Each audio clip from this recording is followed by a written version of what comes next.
Saludos y bendiciones en esta hermosa mañana cuando nos disponemos a la clase correspondiente para el día de hoy. Estamos acá en el núcleo número 3. Vamos a la materia número 19. Ya pasamos la 18. Ya son mayores de edad esta gente aquí, ¿vale? Qué bueno, qué bueno. Hoy pues vamos a esta materia para algunos un poco controversial, pero es una realidad que no escapa a nuestra vida, es parte de lo que es la vida que todos llevamos, la vida conyugal, tiene que ver con la educación que debe de haber dentro de la vida conyugal. La materia más reciente que vimos, ¿cómo se llama? Unión conyugal. Entonces, debemos de conocer ciertos detalles que tienen que ver con la unión conyugal. Vamos entonces a entrar en materia. El tema o el texto base o fundamento para esto, si hay una Biblia por ahí a la mano, es Primera a Corintios, capítulo 7, verso 1 al 5, y me gustaría, hermana Camacho, que por favor me leas Primera a Corintios, capítulo 7, verso 1 al 5, y analicemos un poco esta palabra que tiene que ver, escúcheme, con la parte social y con la parte moral de la iglesia. No se le olvide que esta escuela o este instituto socioteológico es integral. Cuando hablamos de integral, estamos hablando de que hemos tratado con el espíritu, hemos tratado con el alma y hoy nos toca, aparte de seguir tratando con el alma, vamos a tratar con el cuerpo. Entonces, si alguno oye este material y de repente dice, wow, tremendo, se pusieron a hablar del sexo. Ok, sí, de sexo vamos a hablar. Pero aquí hay 18 materias desde atrás que las hemos tratado, en las cuales hemos hablado de cristología de alta crítica que tiene que ver con el espíritu, justicia divina que tiene que ver con el espíritu, santidad genuina que tiene que ver con el espíritu. ¿Qué otra más? Neumatología que tiene que ver con el espíritu, dones del espíritu que tiene que ver con el espíritu, santidad genuina tiene que ver con el alma, sanidad en Cristo tiene que ver con el alma, y sanidad en Cristo tiene que ver con el cuerpo también, y así sucesivamente. Es decir, tenemos una serie de temas que hemos tratado acá y hoy pues vamos a tratar este que tiene que ver con la educación. Sí. Entonces, damos gracias a Dios por la oportunidad que nos ha dado y el conocimiento que ya hemos adquirido en el espíritu, en el alma y en el cuerpo, y esta parte no escapa luego de haber visto la unión conyugal que tiene que ver con el matrimonio. Hoy pues vamos a ver educación sexual. Ahora, Primera Corintios, capítulo 7, verso 1, dice al 5, me disculpan que estoy un poquito difónico, dicen algunos, afónico, dicen otros, que eso es lo mismo. Dale por ahí.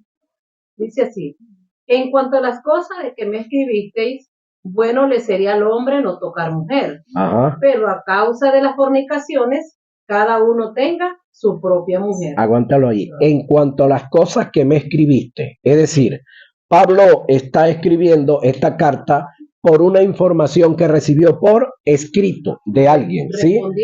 Respondiendo a una consulta que le hicieron por escrito. Y el apóstol Pablo dice, en cuanto a las cosas que me escribiste, bueno le sería al hombre no tener mujer. Wow, claro, a él, para él estaba bien, pero no todo el mundo era como él, no todo el mundo es como él. Ese es el otro detalle, ¿no? Ok, él está hablando de su mentalidad, de sus capacidades, de su potencial y de su decisión de hacerse eunuco. Ahora, sigue diciendo, pero a causa de la fornicación, que es la actividad sexual ilegal, ilegítima e incluso dentro del matrimonio.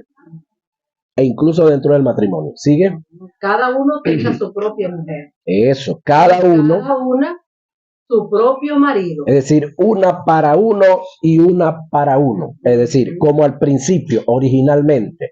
Ahora, algunos de los que me ven y me oyen dirían, bueno, pero Salomón no tuvo tantas, David no tuvo tantas y así sucesivamente. Sí, ellos lo hicieron por capricho, ellos lo hicieron por pasión, ellos lo hicieron en rebeldía, ellos lo hicieron fuera del principio establecido por Dios, que el principio es uno para una y una para uno. Eso es el principio que Dios estableció. Ahora, en ese principio, dice Pablo acá que le sería bueno al hombre no tener, ok, pero a causa de la demanda, a causa de la necesidad sexual. La palabra necesidad no cabe acá porque te explico algo. Yo fui uno de los que creí y fui uno de los que fuimos o fui mal educado en ese aspecto. Necesidad es que si usted no come eso, o necesidad es respirar. Usted deja de respirar y se muere. Necesidad es comer. Pero tener sexo, tener actividad sexual no es necesidad. Nadie se muere por no tener sexo. De paso, por años nos vendieron una tesis que el hombre que no tiene actividad sexual, que no eyacula, se le acumulan los espermatozoides en el cerebro. Ahora pregunto yo, ¿uno tiene los espermatozoides en el cerebro o en los testículos? ¿Dónde? Bueno, entonces ellos se organizan para salir cuando hay la actividad sexual. Eso no tiene nada que subir al cerebro. Ve hasta dónde nos engañaron a muchos. Y entonces muchos de los hombres se acercaron a ustedes, las mujeres, es que tengo una necesidad. Y como ustedes eran tan generosas, entonces cubrían la necesidad del necesitado. Pero eso no es necesidad. Eso es sencillamente un deleite. Para algunos es una diversión. Otros de paso lo hacen como maldad. Para disfrutar ellos sin importarle el disfrute de la mujer. Ahora, continúa el texto o más adelante el siguiente. El marido cumple con la mujer el deber conyugal. ¿Está escuchando, Pablo? Y todos los Pablos que me ven y me oyen por aquí. El marido cumpla con el deber, ¿el qué? El marido cumpla con la mujer el deber conyugal. Sigue avanzando. Y así mismo la mujer con el marido. Entonces, aquí hay igualdad de derechos, igualdad de género. Ni uno está por encima, ni el otro está por debajo. Ambos tienen el mismo mandamiento. Ambos tienen la misma responsabilidad. Sigue avanzando, joven. La mujer no tiene potestad sobre su propio cuerpo, Amundo. sino el marido. Ajá. Ni tampoco tiene el marido potestad sobre su propio cuerpo, sino la mujer. Así que los que nos casamos, Pablo, dejamos de ser libres. Estamos presos, estamos gobernados. Pero hay que decir como el llanero, la dicha de ser casado es perder la libertad. Pero a medianoche cuando despierta, mete la mano y ahí está. Sigue leyendo. No os neguéis el uno al otro. Ajá. Se cumple lo que dijo en la madrugada. Correcto. A no ser por algún tiempo mutuo. Ajá. Por algún tiempo mutuo consentimiento. Ok, un acuerdo. Sosegadamente en la oración. Ajá. Para esto. Correcto. Pero volved a juntaros eso uno para el otro. Ajá. Para que no os tiente Satanás a causa de vuestra incontinencia. Por supuesto, el que decide casarse es porque tiene incontinencia, tiene ese deseo, tiene ese anhelo, es motivado por su naturaleza humana, por su naturaleza humana. Y lo otro, que no solamente esto tiene que ver con deleite, tiene que ver con la multiplicación, tiene que ver con el que estamos claros que diariamente se muere gente. Bueno, diariamente hay que estar fabricando gente y no hay otra máquina sino esa. Ajá, sigue. ¿O se terminó? No, dice, más esto digo por vía de concepción. Ajá, conciencia. No por mandamiento. Ajá. Quisiera más bien que todos los hombres fuesen como yo. Amundo. Pero cada uno tiene su propio don de Dios. Ajá. Uno a la verdad de un modo y otro de otro. Ahí terminó. Ahí llega hasta el 7. ¿Y ahora hasta el 4? Bueno, creo que era hasta el 5. Ok. Entonces, entendiendo estas verdades, estamos acá y esta breve guía sobre el sexo constituye un menú amoroso para leer a solas, oiga, con tu pareja. Un menú libre para dar más agilidad a la comunicación amorosa en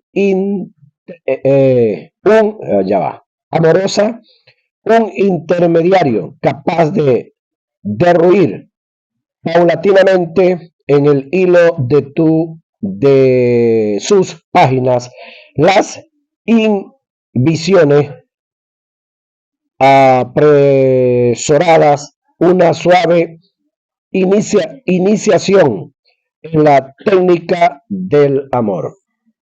Mejor mejorar su conducta amorosa significa abrirse a nuevos placeres, otorgarse la posibilidad de satisfacer mejor a su pareja.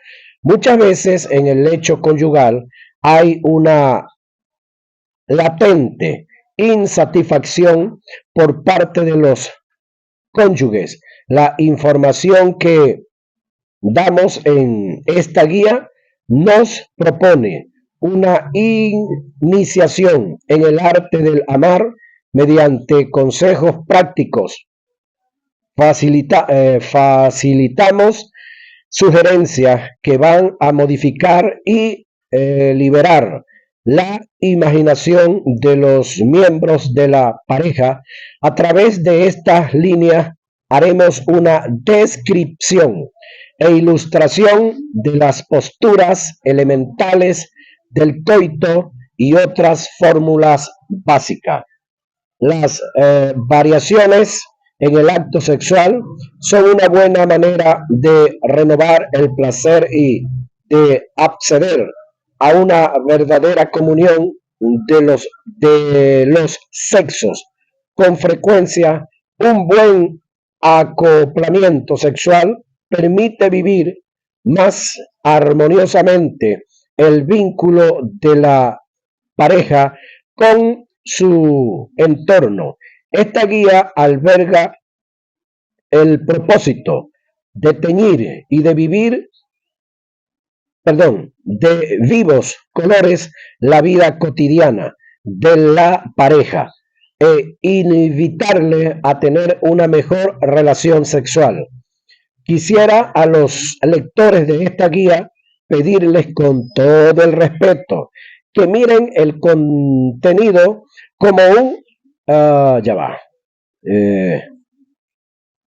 mejor aquí el contenido, que miren el contenido como un material instructivo y educativo para la formación y el mejoramiento de las relaciones sexuales dentro del matrimonio, y no como un material, pornográfico ni de inspiración a ello. Mi más grande deseo es instruir, no pervertir. La importancia de conocer la materia. Entramos en materia, señoras y señores. Las bases fundamentales. Voy un momento por aquí.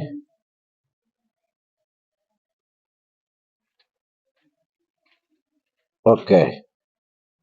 Las bases fundamentales para tener y gozar de una buena relación sexual satisfactoria en el matrimonio está en el conocimiento que se obtenga de la materia. Un gran porcentaje de los cristianos y de la raza humana llevan a sus relaciones como los animales, por instinto. No tienen ni la menor idea de la importancia y el significado de tener una relación sexual, satisfactoria.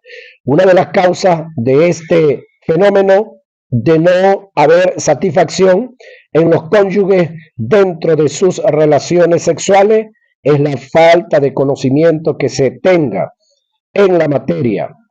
La causa de que una relación sexual no pase de 5 minutos es que no se aplica ciertas técnicas dentro de la relación que van a preparar un ambiente favorable para la fusión de los genitales y que se pueda alcanzar un orgasmo simultáneo y placentero. Soy de los que piensan que cuando se obtiene conocimiento de la materia, se obtiene herramientas para poder trabajar y dedicarle tiempo a nuestras relaciones sexuales. Debemos entender que una relación sexual es algo más que la fusión de los genitales.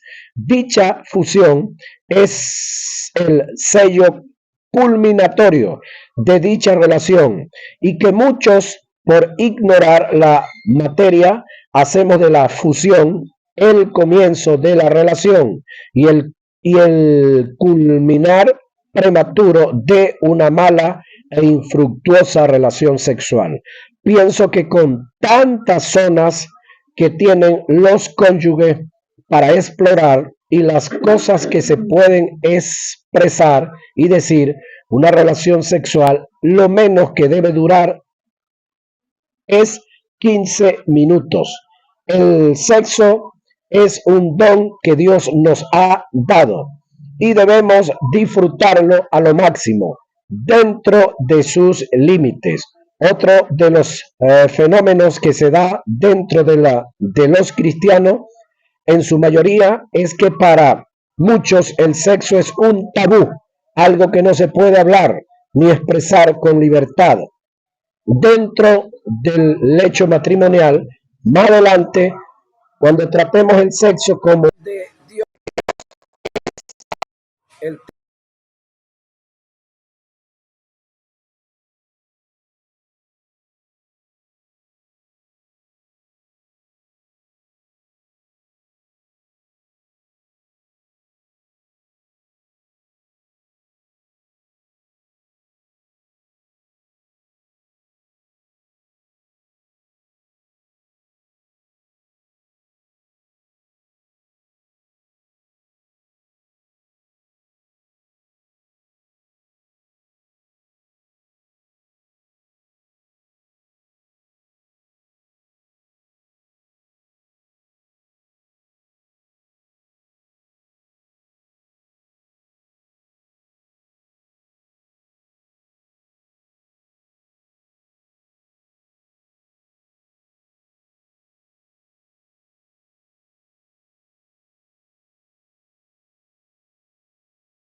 deseo, las ganas de.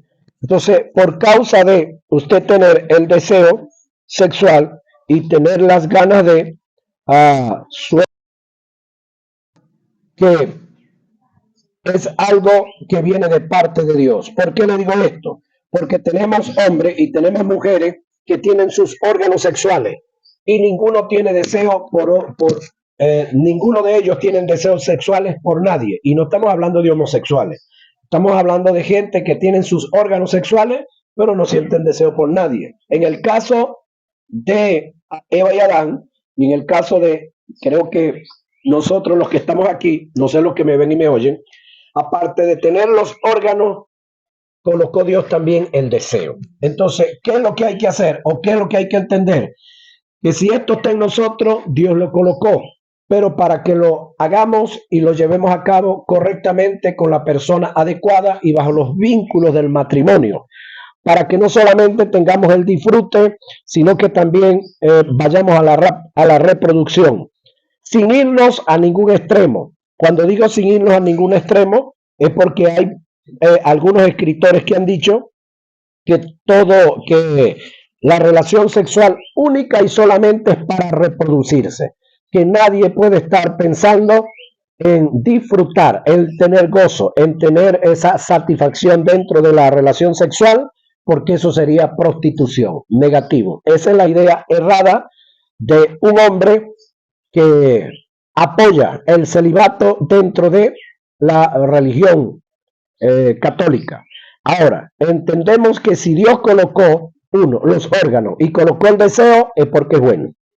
Por ello, el hombre dejará a su padre y a su madre y se unirá a su mujer y serán una sola carne.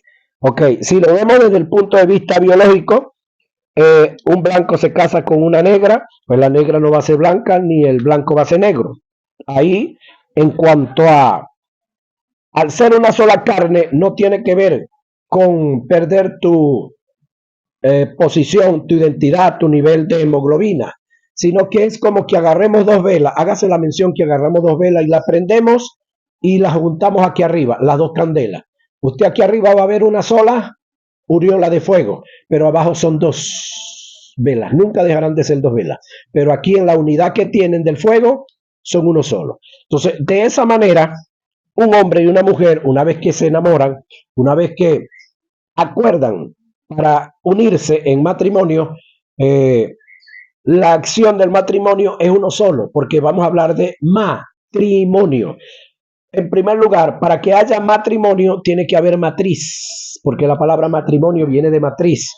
Y de repente me dirían, bueno, y si son dos matrices, ahí no hay posibilidad de reproducción.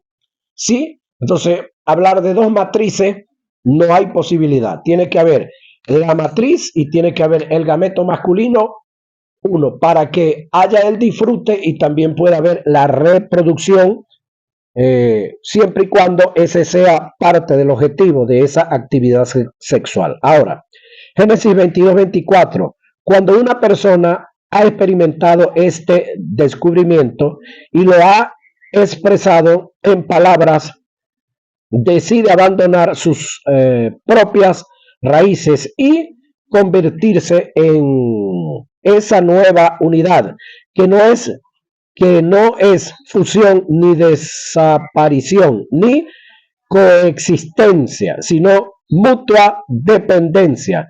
El misterio, más grande de la relación sexual es que comenzamos con una sorpresa y continuamos con una expresión personal.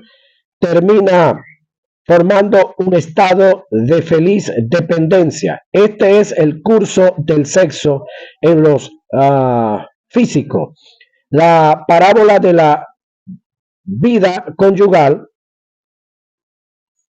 si nos mantenemos en el extremo, en el texto, si nos mantenemos en el texto bíblico, debemos decir que la unión física es solamente el fin del camino entre sorpresas y expresión, entre el descubrimiento y la entrega. Pero es menester vivir el preludio de esa experiencia. Si la experiencia precede al preludio, no puede producir la riqueza que simboliza. Fue la intención de Dios que toda la humanidad tuviera ese conocimiento por intermedio del sexo. Dios borró toda vergüenza en este conocimiento. Oiga esto, Dios borró toda vergüenza en este conocimiento, por medio del cual el cuerpo acompañaba al alma en la carne, en el cual la vida y el lenguaje se seguían sin interrupción y en el que el reconocimiento se afectuaba no por sacrificio ni por fuerza, sino por mutua entrega y expresión amorosa. El sexo no es pecado cuando se hace en el orden de Dios. Es un don de Dios. Dios no hizo al hombre asexual, lo hizo totalmente sexual, de diferentes sexos, es decir, varón y hembra, para dependencia mutua, uno del otro y el otro del otro. Si el sexo fuera pecado, el primero que instó al hombre a pecar fue Dios cuando le dio cuando le dio al hombre la responsabilidad de crecer y multiplicarse. Génesis 1:28.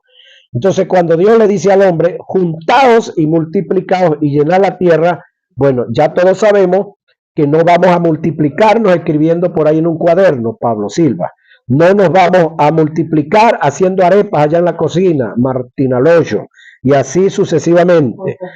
Ajá, o solamente mirarnos, abrazarnos y besarnos. Por ahí hay un dicho que dice que de besos y abrazos no salen barrigas. Ajá. Ahora, acuérdense en qué estamos. Génesis 1:28, el hombre recibe, escúcheme, un mandamiento. Juntaos. Ese juntado es derechos iguales. Juntaos y multiplicaos. Ahí hay derechos iguales. Ni el hombre es más ni la mujer es menos. Llenar la tierra, subyugar y llenar la tierra. ¿De qué? De lo que ellos eran. El apóstol Pablo recomienda las relaciones sexuales todo lo que más pueda para evitar la fornicación. He tenido experiencias donde dictando este taller, hermanos se me han acercado diciendo que cada vez que ellos hacen sus relaciones sexuales se sienten condenados. Yo he aprendido lo contrario. Cada vez que hago mis relaciones sexuales con mi esposa, estoy disfrutando de uno de los más grandes placeres que Dios me ha dado y trato de disfrutarlo lo máximo, lo máximo dentro del vínculo matrimonial y en el orden de Dios y sin entrar en la pornografía o el desvío sexual. Cada vez que hago mis relaciones sexuales, sello aún más el pacto matrimonial dentro de tu matrimonio. Hazlo todo lo que pueda y las veces que quiera.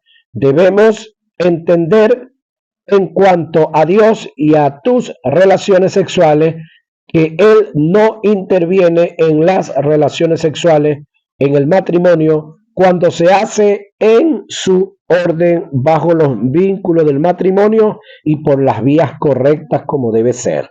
Ahora, es cierto que hay personas que por desconocer quiénes son, qué tienen y qué pueden, cuando tienen actividad sexual se sienten sucios, se sienten pecadores. Es más, yo conocí un evangelista que cuando él iba a predicar una campaña, duraba una semana antes de ir a la campaña, se abstenía de tener relaciones sexuales, porque él quería predicar estando santo, santo, santo. Ahora pregunto, cuando Dios nos unió en matrimonio, lo que hagamos dentro del matrimonio, ¿es adoración o es pecado? Cuando Dios le dice a Adán y a Eva, juntaos y multiplicados y llenar la tierra, les estaba dando una orden. Cuando usted le cumple órdenes a Dios, está adorándolo. Entonces, el tener relaciones sexuales dentro del matrimonio es un tipo de adoración. No solamente es adoración cantar, tocar un instrumento, arreglar el templo, predicar, enseñar, evangelizar. También es adoración el que tú alegres sexualmente a esa mujer que es tu esposa y el que tú alegres sexualmente y le cumpla a ese hombre que es tu esposo. Eso es otro tipo de adoración, que no todo el mundo puede hacerlo. Sí, eso es correcto. Y no todo, y no se puede hacer con todo el mundo. Es con uno y con una. Dios no tiene que ver cuántas veces lo hagas. Hoy he oído, no sé hasta dónde sea cierto, que hay alguna agrupación religiosa que solamente los miércoles o solamente los jueves. Y algunos con tu y ropa. Vaya usted a pensar. Dios se complace cuando tú disfrutas de lo que Él te dio. El sexo es un don de Dios. Cuando yo le regalo algo a mis hijos y veo cómo lo disfrutan sin darle un mal uso, yo como padre me complazco. Por igual, Dios, yo puedo hacer el sexo las veces que yo quiera. Mientras el cuerpo aguante y haya el deseo, hay que disfrutar y aprovechar la oportunidad antes que vengan los días malos. ¿Cuáles son los días malos? Cuando ya esté como flor en barranco o como perro en platabanda, mirando para abajo, en el cual diga el pene, ya no tengo contentamiento, nada lo contenta. Hay un decir que nosotros los evangélicos no más que podemos hacer el sexo una vez a la semana. Eso es totalmente falso. Siempre que haya mutuo acuerdo en la pareja y haya el deseo y la disposición, hagámoslo todos los días que se puedan. Dios no tiene nada que ver con Prohibiciones. Dios no tiene nada que ver. ¿Dónde se hace? Este es el otro detalle. ¿Dónde hacerlo? Ok. Donde usted quiera hacerlo, con tal que nadie lo vea. En cualquier parte que usted se proponga y quiera hacerlo, con tal que nadie lo esté viendo. Ahora, el lugar donde se hace no es problema de Dios. Yo puedo hacer el sexo en todas las áreas de mi casa, en el cuarto, en el baño, la oficina, la sala, el comedor. Desde el punto de vista sexual es favorable, ya que rompe con la rutina. ¿Cómo se hace? En cuanto a la posición y forma, Dios tampoco interviene siempre y cuando se haga en el orden de Dios. Es decir, la cantidad de posiciones que hay para tener la actividad sexual tampoco es problema de Dios. Eso tiene que estar en un mutuo acuerdo ambos. Cuando hablamos de posiciones, no estamos hablando de los órganos, estamos hablando de la posición que físicamente tú como persona quieras colocarte. El que llaman el misionero, en 4, el 66, todos los que tú quieras, contar que sea por la vagina, por donde es, por donde se hizo para que se haga, ¿sí? La forma, los modelos, como dice el cantante por allá, se me escapó el nombre, el que dice en la madrugada, ¿no me hagas qué? Ah, cucharita, el que sea. Ajá. Más adelante, cuando tratemos las posiciones de la exploración de algunas áreas, haremos referencia a este punto con detalle. La fornicación dentro del matrimonio. Vamos a analizar esto, que esto pareciera que no tiene sentido, pero sí hay fornicación dentro del matrimonio. El término fornicación viene del griego porneia. Se escribe P-H-O-R-N-I-A, porneria, o forneria también se puede pronunciar. Forneria, pero con P. ¿Qué significa? Todo acto sexual, oiga, ilícito delante de Dios, aún dentro del matrimonio. Primera a Tesalonicenses 4, 3 al 5 y primera a Corintios 5, 1. Hay diferentes tipos de fornicación o desvío sexual que ofenden la santidad de Dios y que por ende como cristianos debemos por todos los medios evitar caer en dichas prácticas. Obviamente se nos hace imposible describir todas las perversiones sexuales en profundidad, pero sí deseamos describir algunas de ellas, estudiadas desde el ámbito científico. Creemos que todo consejero y pastor debe conocerlas, ya que puede ser motivo de alguna consulta. Es decir, esto que estamos viendo, los líderes deben de conocerlo muy bien, muy especialmente los pastores, porque a ellos y a ellas les van a preguntar. Y para tener respuesta, para orientar a los feligreses, pues deben de tener un conocimiento. Entonces hablamos de bisexuales. Se refiere a la persona que mantiene relación sexual con ambos sexos, es decir, varón y hembra, hembra y varón, sin ningún tipo de preferencia. Da lo mismo con varón o con mujer. Coprofilia, oiga esto, es la excitación sexual provocada por la ingesta de excrementos, orina, flujo menstrual o semen. Se llama necrofilia. Ajá. Excrementos, excremento, orina o flujo menstrual o semen. Coprolalia es la excitación que provoca el pronunciar palabras obscenas mientras se tiene la relación sexual. Una variante de la coprolalia son las llamadas telefónicas obscenas, es decir, gente que hacen llamadas telefónicas y que desde la llamada telefónica comienzan a insultarle, a decirle perro, perra y todo eso, y eso los excita. Y empiezan. Ajá. Ahora, ninfomanía, ninfómana o ninfomanía, se llama así a los deseos exagerados e incontrolables de tener relaciones sexuales en la mujer. El deseo emerge y la persona debe satisfacerlo, esté donde esté. Algunos consideran que esto no debe clasificarse dentro de las perversiones. Estos deseos irrefrenables se le conocen en el varón como satiriasis. Ajá. Pronófilo. Son aquellos que encuentran gran placer en frecuentar los ambientes de las prostitutas, prostitutas, saunas, bares, prostíbulos. El moverse en esos ambientes les provoca un gran deseo sexual. Troilismo es aquel que incorpora un tercero en la relación sexual con su pareja, es decir, dos mujeres con un hombre o dos hombres con una mujer. Troilismo.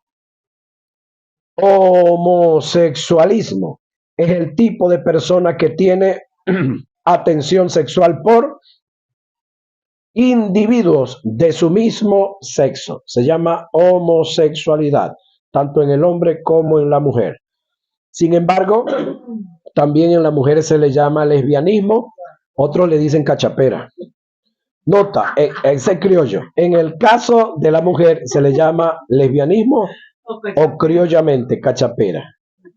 Ahora, el narcisismo, ve esto, son aquellas personas que están enamoradas de sí mismas, gozan de sí mismas, de su propio cuerpo o imágenes, son egoístas, no hay lugar para el otro en su vida. Algunos de estos al masturbarse lo hacen en un espejo y fantasean con ellos mismos.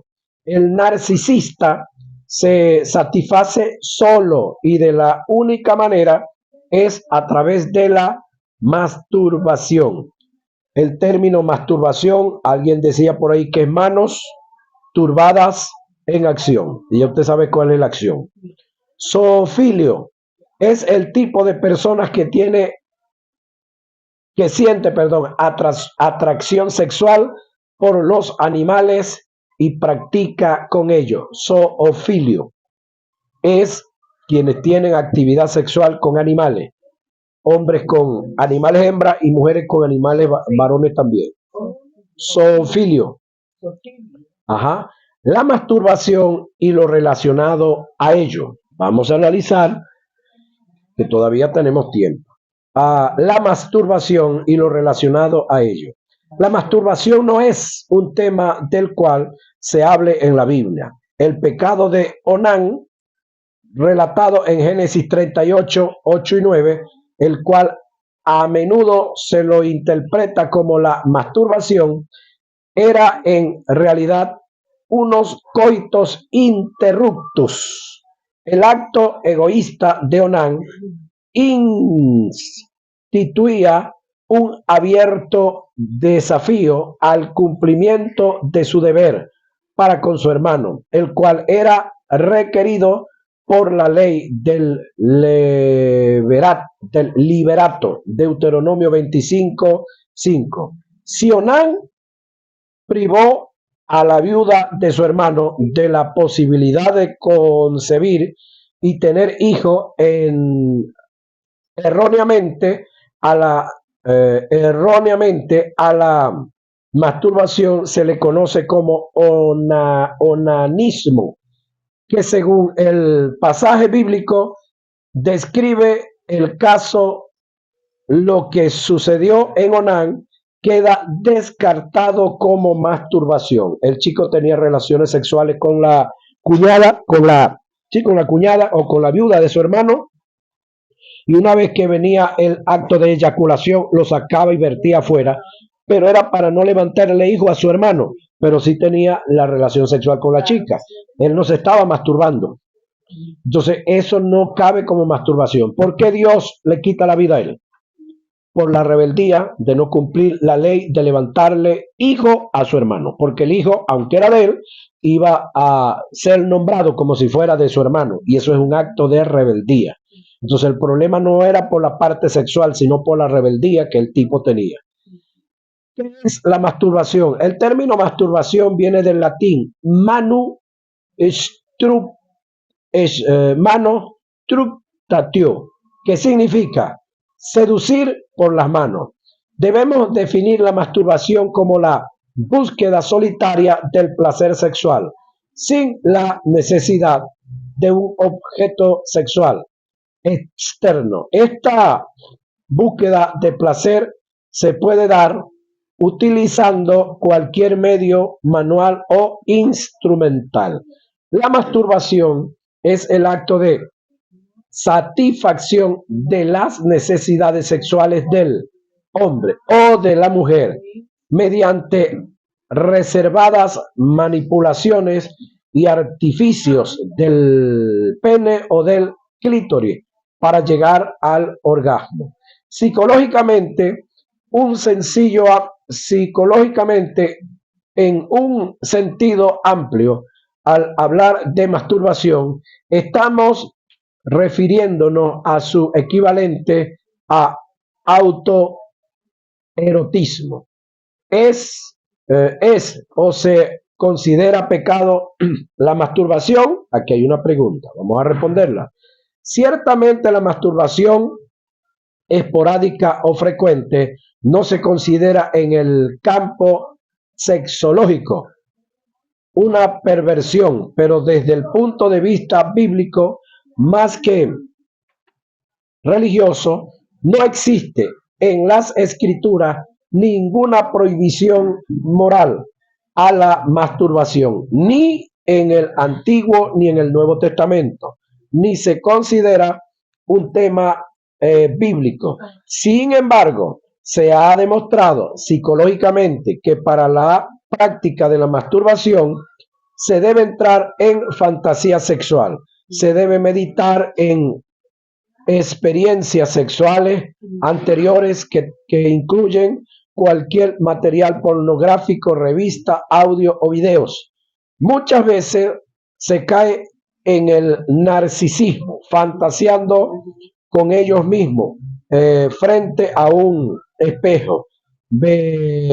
Viéndolo desde este ángulo, la masturbación se debe considerar pecado, porque en esta línea se está en el mundo de la fornicación todavía. No he conocido el caso de alguien que se masturbe pensando en una bicicleta o pensando en cambiarle el aceite a la moto, pensando en la ropa que está lavando y entonces arranca y se masturba. Ahora, ¿es o se considera pecado la masturbación entre las parejas? Esta es otra pregunta. Cuando se es solo, cuando se hace la masturbación para satisfacerte tú egoístamente, de paso, hay hombres casados que sienten más satisfacción por la masturbación y mujeres también que sienten más satisfacción sexual cuando ellas se masturban, porque hay un grado de egoísmo en esa vida muy grande. Ahora, ¿es o se considera pecado la masturbación entre parejas? Vamos a ver. Si consideramos, el concepto que dimos de masturbación y analizamos lo que encierra, entonces debemos afirmar que dentro del matrimonio no existe la masturbación, ya que la masturbación se conoce como el autoerotismo, el hecho de que los cónyuges se acaricien los órganos genitales sin la debida penetración es parte del juego o la relación sexual en En definitivo, no existe la masturbación en el coito matrimonial. Es decir, no es considerado que el varón acaricia a la chica hasta que ella sienta la satisfacción, hasta que ella llegue al orgasmo, o viceversa, que ella lo acaricie y lo esté tocando a él hasta que él sienta el orgasmo. Acuérdense que es uno satisfaciendo el otro y el otro satisfaciendo. Masturbación es cuando es autoerotismo. Vamos allá. Las caricias mutuas. Las caricias mutuas constituyen una buena manera de preparar el camino hacia el coito. Gracias a las manos se pueden realizar movimientos de una gran precisión que harán que ambos disfruten de las mejores sensaciones mediante caricias. Descubrirás con todo detalle el cuerpo, de tu pareja. Mediante estos pequeños juegos podrás expresar de forma libre tus deseos y preferencia, haciendo saber a tu pareja lo que más te gusta. Nota, cuando tratemos el tema de la relación boca-genital, detallaremos las caricias hombre-mujer y mujer-hombre, hablando de el sexo boca-genital, ya que no existe, señores y señores, el sexo oral. ¿Sabía usted eso, que no existe el sexo oral? Aunque mucha gente habla del sexo oral, no existe el sexo oral. Existe es el sexo boca-genital. Boca-genital, ¿sí? De boca a los genitos. Oral tiene que ver, se lo explico en la clase que viene. Se nos fue el tiempo.